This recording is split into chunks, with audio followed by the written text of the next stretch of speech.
In this session, we will be talking about healthy nutritional habits and exercise options.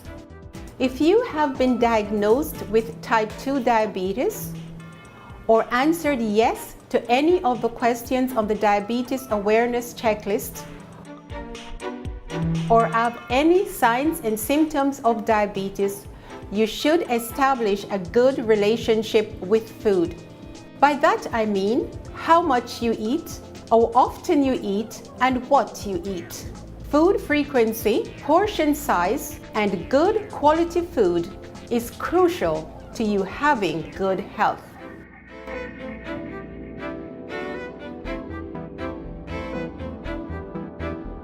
Your food frequency refers to the number of times you eat.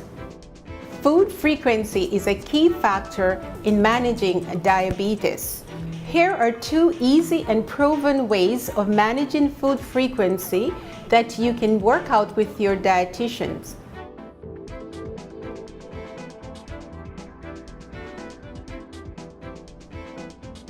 You can eat 3 meals per day, 4 hours apart, and 2 natural snacks.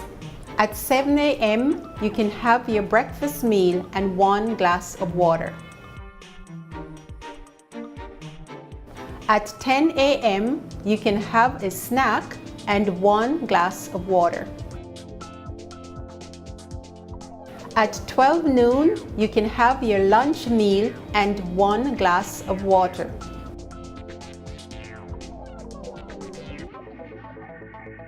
You can have a snack at 3 p.m. in the afternoon and a glass of water.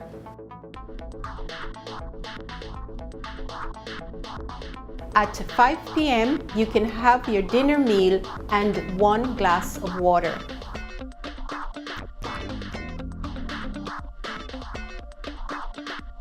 And then before bedtime, you can have another snack and 1 glass of water. Your last snack can be 2 to 3 hours before bedtime, and you should be getting at least 8 hours of sleep each night. Otherwise, it will be difficult to lose belly fat and to maintain a healthy waist-to-hip ratio.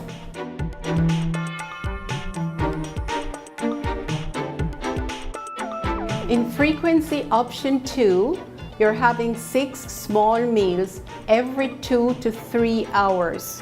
This is basically dividing each meal into half.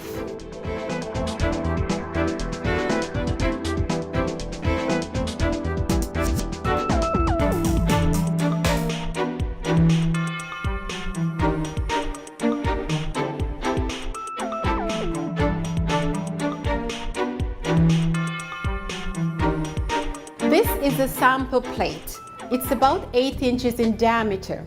A half of this plate, as you see, is divided. This portion should be for your vegetables. The other half of the plate is again divided. So a quarter belongs to your starches and the last quarter belongs to your protein. So we're looking at our breakfast plate here. A half of this breakfast plate contains your vegetables and your fruits. Dividing the part of the plate in half, you have your starches here, which is your banana. And this quarter of your plate contains ackee and saltfish, which is your protein.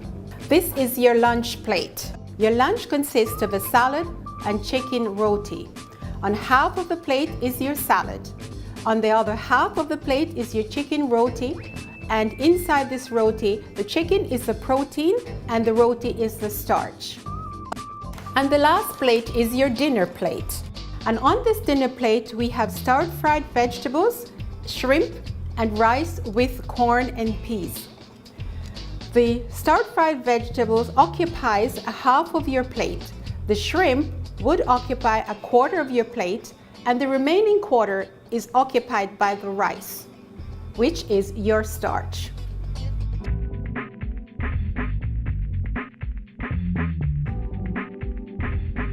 Good quality food is the food that we can take into our body that will do us the most good. It should be in its rawest state and should not be processed. The food that we take in its rawest form is best for our bodies. But sometimes we overcook or overprocess our food, and by so doing, we make that food unhealthy for our bodies.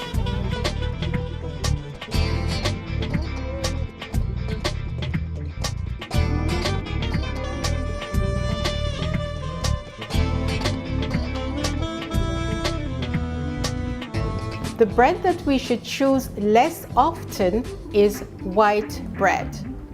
Sometimes it's difficult to eat healthy food when we are on a budget, but if you plan ahead, this can be possible. Here is a dish that's quite inexpensive and yet nutritious. On this plate, we have injera, bean sauce, okras with tomatoes, and this is under $1.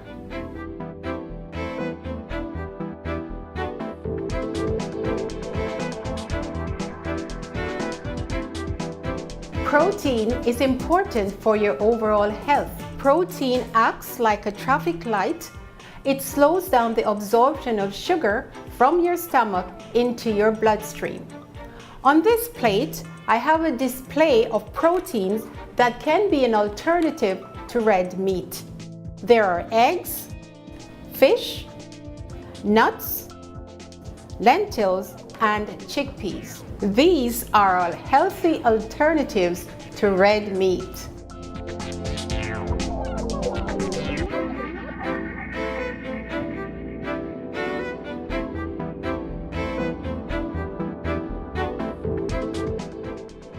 Exercise is also an important part of the equation for good health.